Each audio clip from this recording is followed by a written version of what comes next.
جو شخص سوتے وقت دل پر دایاں ہاتھ رکھ کر اللہ تعالیٰ کے اسم یا باعث یا نور دونوں ملا کر 11 بار پڑھے گا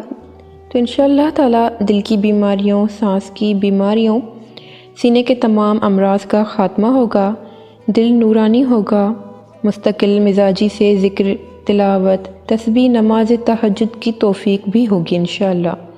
عبادت اور ولایت کے راستے آسان ہوں گے اگر طالب علم پڑھے، یادداشت بہتر ہوگی، تعلیمی کامیابی ملے گی، کشف اور دل کی آنکھیں کھل جائیں گی اور گناہوں سے بھی نجات ہوگی۔ اور اگر کسی شخص کا دل بہت ہی بے چین رہتا ہو یا پھر کسی کو ہر وقت بے چینی رہتی ہو تو اس کو چاہیے کہ رات کے وقت یا باعث ہو یا نور ہو جتنی بار ممکن ہو سکے پڑھ کر اپنے ہاتھوں پر دم کر لے اور وہی ہاتھ اپنے سینے پر پھیر لے تو انشاءاللہ تعالیٰ دل میں سکون پیدا ہو جائے گا اور آپ پوری رات سکون سے سو پائیں گے۔